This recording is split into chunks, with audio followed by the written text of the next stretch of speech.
Hello बच्चों, आज हम लोग पढ़ेंगे रीमर टीमैन अभिक्रिया के बारे में। यानी कि हमारा सवाल है रीमर टीमैन अभिक्रिया क्या है। अब हम लोग जो है इस रीमर टीमैन अभिक्रिया को एक ट्रिक्स के माध्यम से किस प्रकार से याद रखा जाएगा, आइए हम उसको पहले देखते हैं। तो रीमर टीमैन अभिक्रिया को याद रखने के लिए एक ट्रिक्स है और हम एक छोटा सा स्टोरी हम आपको सुना रहे हैं। वह जो कहानी होगा वो आपके टॉपिक से मैच करेगा, उसे ध्यान से आप सुनेंगे।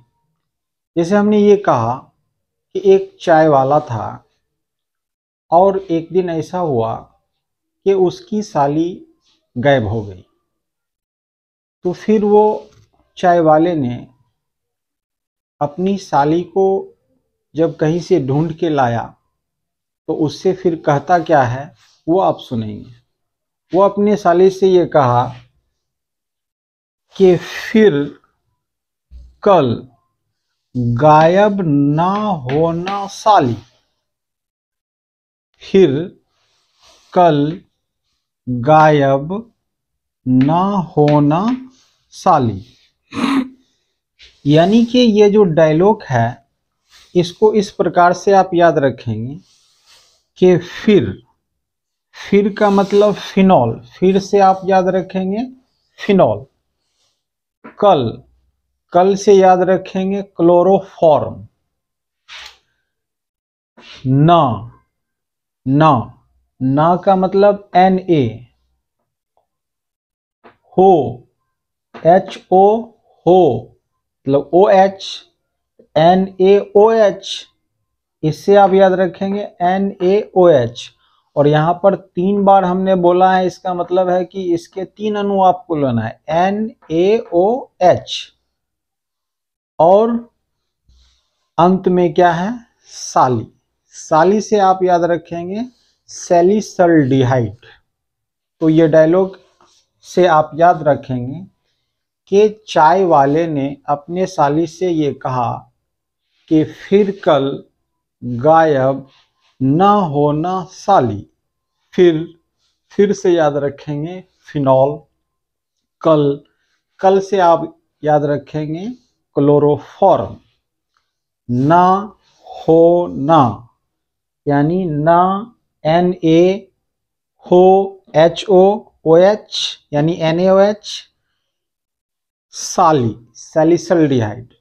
यानी कि हमारा कहने का मकसद ये है कि इसका मतलब ये हुआ, इससे आप यह याद रखेंगे कि रीमर टीमैन अभिक्रिया, यहां लिखा हुआ है टीमैन। टी का मतलब होता है चाय, टीमैन यानी आप रखेंगे टीमैन का मतलब चाय वाला। यानी जैसे ही रीमर टीमैन अभिक्रिया पूछ दिया तो आपको याद कर लेना है ये चाय वाला का डायलॉग। टी माने चाय, टीमैन चाय वाला याद करना और ये डायलॉग याद रखना है। इस डायलॉग की मदद से आप तुरंत ध्यान में ले आएंगे कि इस रासायनिक अभिक्रिया में आखिर होगा क्या। यानी यह एक ऐसी रासायनिक अभिक्रिया है जिसमें क्या होता है कि फिनॉल, क्लोरोफॉर्म और सोडियम हाइड्रोक्साइड के साथ जब फिनॉल को गर्म किया जाता है तो एक रासायनिक अभिक्रिया होती है। जिस रासायनिक अभिक्रिया में सैलिसल्डिहाइड का निर्माण होता है।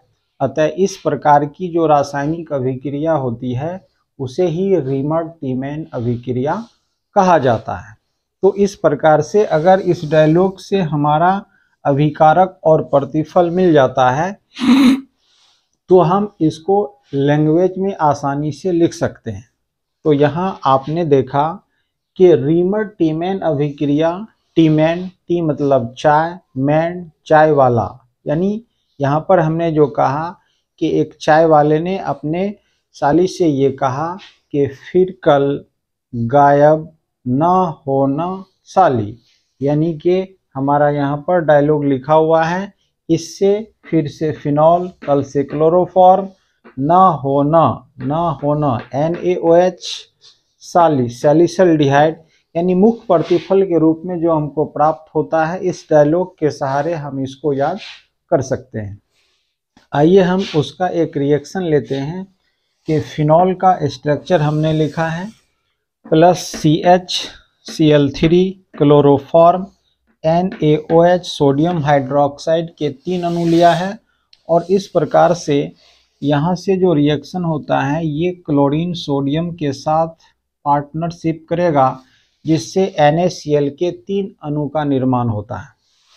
और CH यहाँ पर CHO, यानी कि यहाँ से जो प्रतिस्थापन होगा हाइड्रोजन का, तो यहाँ पर हमारा जो प्रोडक्ट बन रहा है वह इस प्रकार से बनेगा कि यहाँ पर हमने लिखा है CHO, यानी कि यहाँ से हाइड्रोजन हटेगा तो यहाँ पर जुड़ेगा CHO, यानी CHO, और ये बच गया हाइड्रोजन और ये बच गया OH।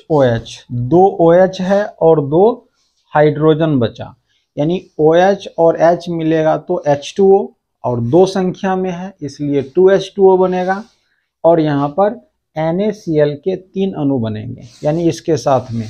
तो यहाँ आपको तुरंत लिख देना है 3NaCl प्लस 2H2O।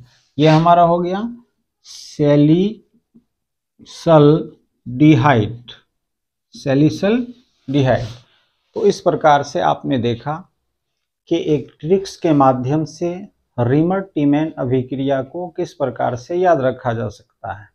यानी Reimer Tiemann reaction is a organic chemical reaction which is phenol is converted to salicylaldehyde. So using this reactions chloroform and sodium hydroxide after get product salicylaldehyde with sodium chloride and water molecule. Its reaction is called RTR. It means Riemann-Tiemann reaction. Thanks, Jai Hind.